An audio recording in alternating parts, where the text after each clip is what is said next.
안녕하세요. 결혼한 지 3년 된 30대 여성이에요.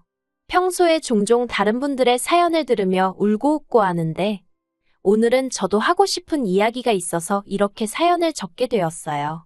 저희 신우에 관한 이야기인데요. 솔직히 어디서부터 사고방식이 뒤틀린 건지 이해도 안 되고, 아니 누가 애 낳으라고 협박한 것도 아니고 자기가 좋아서 둘이나 낳아놓고 피 한 방울 안 섞인 저더러 그러는 건지 도대체 이해가 안 됩니다. 그래도 남편 누나라서 차마 어디 가서 속 시원히 말 한 번 못했던 이야기예요. 남편과 저는 봉사활동을 하다가 알게 된 사이입니다. 먼저 제가 봉사활동을 하게 된 계기는 당시 저는 나고 자란 고향을 떠나 서울에서 직장 생활을 하고 있었는데요. 언젠가부터 단순하게 친구들하고 만나서 놀고 그러는 거 말고 뭔가 좀 더 의미 있는 일, 사회에 도움이 될 만한 일을 하고 싶더라고요. 그렇게 생각만 하다가 우연히 기회가 닿아 보육원에서 봉사활동을 하게 되었어요. 반면에 남편은 당시 다니고 있던 회사가 제가 봉사활동하던 보육원에 도움을 주고 있었거든요. 그래서 반강제로 봉사활동도 참여하게 되었다고요. 남편이 하는 말이 주말에는 쉬고 싶은 마음뿐이었는데 보육원에서 봉사활동을 하게 되는 바람에 진지하게 회사를 관둘까 그런 생각까지 했었다대요. 하지만 저를 발견하곤 그러지 않아서 천만다행이라고 생각했다나요? 저희 남편이 원래 너스레가 심해요. 아무튼 그곳에서 만나서 남편이 먼저 저에게 호감을 표현해왔고 그렇게 저희는 봉사도 하고 사랑도 만들어갔습니다. 그리고 2년이 지나서 부부의 영까지 맺게 되었고요. 결혼 당시 시댁이나 친정에서 크게 도움을 받은 건 없어요. 일단 시댁의 경우 아버님은 지병으로 인해 제대로 된 사회활동을 할 만한 상황이 못 되었고, 어머님은 그런 아버님을 돌보고 신혼의 애들을 키워주시느라 따로 어디 가서 돈 벌고 하실 상황이 아니었어요. 그나마 신혼의 애들 봐주는 조건으로 다달이 100만 원씩 받고 계셨는데 그 돈하고 저희 남편이 드리던 용돈 30만 원하고 해서 총 130만 원으로 생활을 이어가신다 들었습니다.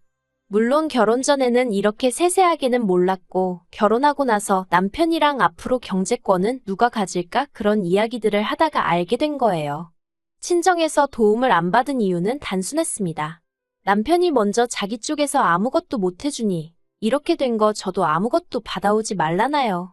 그리고 그때는 제 눈에 콩깍지가 씌어도 단단히 씌어 있었는지 그런 남편의 모습이 왠지 패기가 넘쳐 보여서 냉큼 알겠다고 했네요.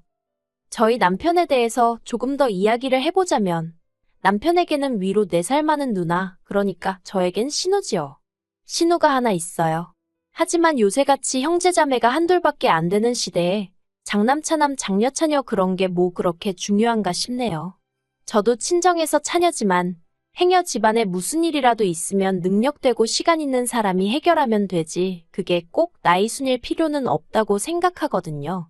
그리고 말이 나와서 말이지만 저희 신우는 시매부와 함께 치킨집을 운영하고 있어요.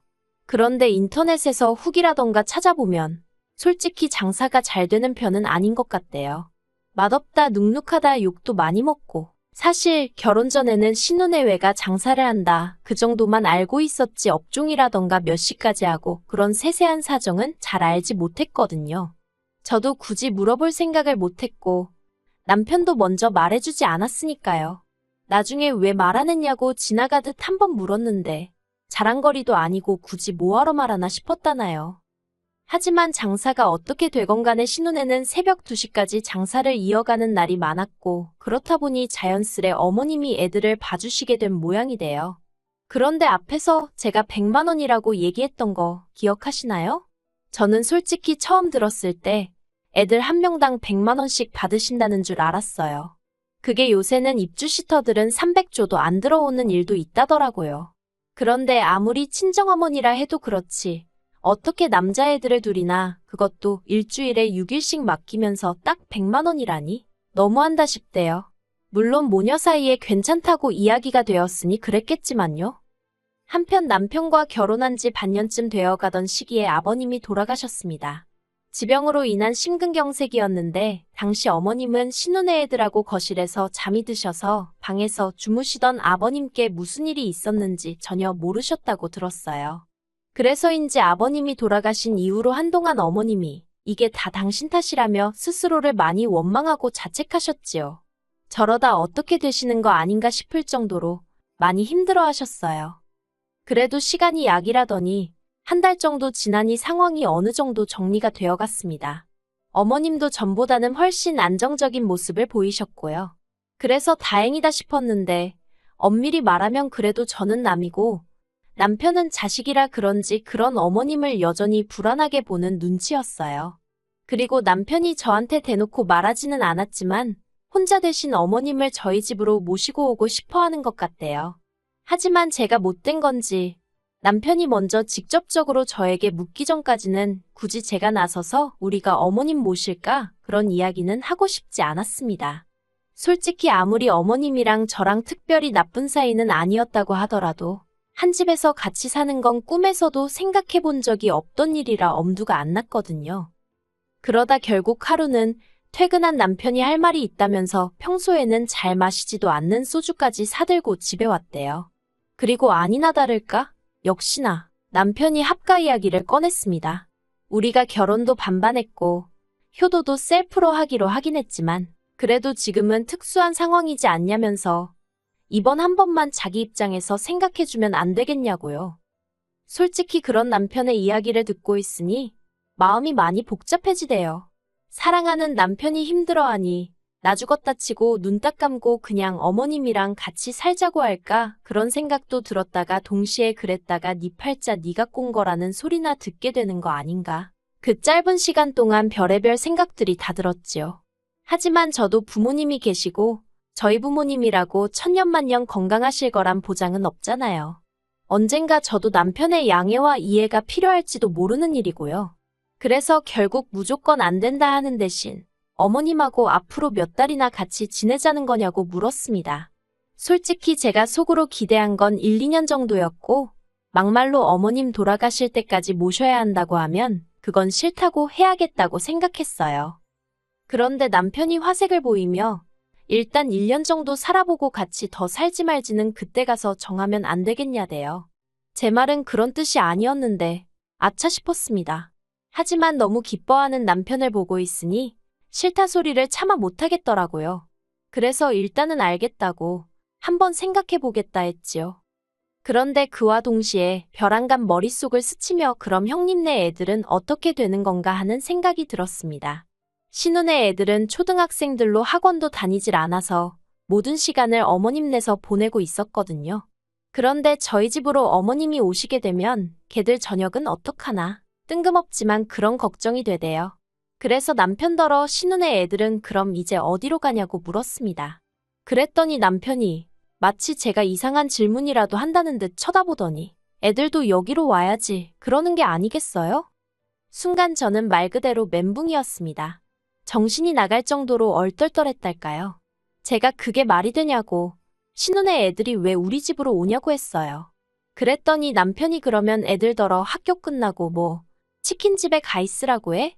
누나네 치킨집 자기도 가봤잖아. 조명도 어둡고 주변에 술집도 너무 많고 그리고는 어차피 어머님이랑 같이 살겠다고 마음먹었으니까 1+1이라고 생각하고 신혼의 애들도 받아달랍니다. 그냥 저녁만 차려주고 자는 방은 할머니인 어머님이랑 자게 두면 된다나요. 호의가 계속되면 혹은 줄 안다더니 남편한테서 제가 느낀 게 딱 그랬어요. 솔직히 생색내려던 것도 아니고 뭐 크게 알아달라는 것도 아니었지만 저는 남편이 제가 어머님하고 같이 살아보겠다고 하면 그것만으로도 엄청나게 고마워할 줄 알았거든요.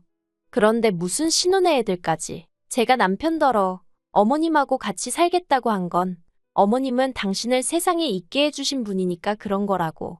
하지만 신혼의 애들 수발은 내가 왜 들어야 하냐고 절대로 안 된다고 했습니다. 전에 없이 제가 좀 세게 나가서 그런가 남편도 그제서야 자기가 너무 성급했다며 미안하다고 하대요. 그리고 이후로 정작 어머님은 합가니머니 말씀을 꺼내신 적도 없고 해서 저 혼자 남편한테 며칠 씩씩거리다 상황이 마무리가 되었네요. 그러다 최근에 문제가 터졌습니다. 사실 지난해와 달리 올해 초부터 어머님이 유난히 피곤하다. 여기가 안 좋다 저기가 어떻다 그런 말씀을 자주 하시긴 하셨어요. 그리고 그런 말씀을 하실 때마다 제가 다른 사람한테 말을 하고 그런 건 아니지만 혼자서 몇 년이나 더 지내실 수 있으려나? 정말 어디라도 아프게 되면 우리가 모셔야 하나? 솔직히 그런 생각이 들긴 했거든요. 그런데 그런 와중에 어머님이 저희 부부와는 물론이고 신혼애와도 상의 없이 어느 날 갑자기 너는 신혼애 애들 못 돌봐준다고 그러니 알아서 하라고 했다는 거예요. 저는 그 소식을 전해 듣고 이제 신혼애가 어머님을 모시고 살거나 아니면 신우나 신우 남편 둘 중에 한 명은 치킨집에서 손을 떼겠구나 하고 짐작만 했어요. 남편도 제 이야기를 듣더니 그렇게 되겠다면서 동의를 했고요. 그런데 이게 웬걸. 신우가 저한테 연락을 해왔습니다. 그리고 신우가 하는 이야기는 정말 상상치도 못한 황당한 스토리대요. 사실 어머님의 상황과 별개로 남편과 저는 슬슬 아이를 가질 준비를 하고 있었어요. 그 준비라는 건 이제 음식도 좀 좋은 걸로 골라서 먹고 영양제도 잘 챙겨 먹고 운동도 하고 뭐 그렇게 말이지요. 그리고 이런 이야기를 남편이 별 생각 없이 지난 가족 모임 때 신우한테 하대요. 그런데 신우가 그 이야기를 꺼내면서 하는 말이 저더러 어차피 올해 애 가지면 회사 관둘 거 아니냐입니다. 그러니까 어차피 관둘 거 조금만 더 일찍 관두고 어머님이랑 당신애들 좀 챙겨주면 안 되냐대요. 그러면 어머님한테 애들 봐주시는 몫으로 드리던 돈도 저에게 주겠다면서요. 제가 황당해서 신우더러 지금 형님네 애들 때문에 저더러 회사를 관두라는 거냐고 단도직입적으로 물었습니다. 그러자 신우가 꼭 그런 건 아니지만 제가 조금만 배려를 해주면 어머님도 그렇고 자기네도 그렇고 상황이 나아진다는 뜻이래요. 그러면서 제 결정에 두 가정의 목숨이 달려있다나요? 솔직히 신우가 회사 생활을 안 해봐서 회사의 출산휴가라던가 육아휴직을 잘 모르나 싶기도 하고 그래서 신우한테 조목조목 설명을 해줬어요. 저는 육아휴직이 보장되는 회사에 다니고 있고 혹시나 나중에 복직을 하는데 상황이 여의치 않아서 퇴사를 하게 되면 그때는 권고사직 처리가 되기 때문에 실업급여도 얼마 받을 수 있다. 근데 지금 관두면 저는 말 그대로 아무것도 못 받는다. 그러니 형님 말씀대로 해드릴 수가 없다. 그렇게 딱 잘라 말했지요. 그랬더니 신우가 또 한다는 말이 그래서 내가 한 달에 100만 원씩 준다고 하잖아. 그럽니다. 어처구니가 없어서 솔직히 어디 가서 제 입으로 얼마를 벌고 어쩌고 그런 이야기하는 거 별로 안 좋아하거든요. 사람들 반응이 씁쓸한 게 자기들 생각보다 적게 벌면 무시하고 자기들 생각보다 많이 벌면 인정을 안 해주고 어느 쪽 반응이든 기쁘지가 않아서 언젠가부터 수입에 있어서는 말을 아끼고 있어요. 그런데 신우가 계속 그놈의 100만 원을 들먹이면서 저를 설득하려고 드니까 나중엔 화가 다 나더라고요. 그래서 신우더러 형님, 저 한 달에 400씩 벌어요. 그랬습니다. 그러자 신우가 저를 황당하다는 듯 쳐다보더니 그래서 100만 원은 뭐 돈 같지도 않다는 거야 하고 시비를 거는 게 아니겠어요. 그때 깨달았습니다. 지금 신우랑 아무리 이야기를 해도 해결되는 일은 하나도 없이 나 혼자 화만 나겠다는 사실을요. 그래서 신우더러 순리대로 살라고 했습니다. 애는 애 엄마가 키우는 게 맞지. 할머니한테 맡겼다가 이제 외숙모한테 맡길 생각을 하시느냐고. 그렇게 불쌍한 애 이손저손 타게 하지 마시고 이참에 아이랑 한번 시간을 보내보시라 했습니다. 그랬더니 신우가 저더러 애도 없는 게 아는 척 하지 말라고 또 한 소리 하대요. 그리고 저도 더는 신우의 막말을 듣고만 있을 수가 없어서 애가 있어도 아무것도 모르는 형님보단 제가 나은 것 같다고 받아쳐버렸어요. 그랬더니 이제 신우가 돈 좀 번다고 사람 무시하냐? 너 내가 장사한다고 무시하는 거지 하고 온갖 억지를 써대더라니까요. 결국 결론부터 이야기하자면 신우는 치킨집에서 나와 지금 집에서 애 키우며 살림하고 있어요. 저 때문에 외벌이가 되어 먹고 살기가 빡빡하다는 말도 안 되는 소리를 하면서 저희 남편더러 생활비를 보태달라고 했었답니다. 저한테는 비밀로 하고요. 하지만 저희 남편은 저에게 비밀이란 없는 사람이라 제가 신우더러 경제권은 제 손에 있으니 돈 관련 이야기는 저한테 하셨으면 좋겠다고 문자 한 통 보냈습니다. 그랬더니 답장도 없대요. 그리고 어머님은 저희 남편이나 신우 둘 중 그 누구와도 합가를 하지 않으셨어요. 어머님은 당신은 애시당초 합가의 뜻이 없었는데 왜 당신 딸이 오바를 한지 모르겠다면서 저한테 괜히 안 들어도 될 욕을 먹었다고 미안하다 해주셨습니다. 남편도 나중에서야 신우가 저에게 퍼부은 막말을 듣게 되었고 저한테 정말 저런 누나를 둬서 미안하다며 몇 번이고 사과를 해왔고요.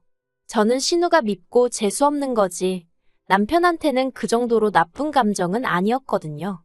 그래서 남편더러 조금만 더 나를 챙겨달라고 부탁하곤 더는 따져묻지 않기로 했어요. 지금은 신혼애와는 왕래하지 않고 오로지 어머님하고만 한 달에 한두 번씩 만나며 적당한 거리를 유지하고 지내는 중입니다.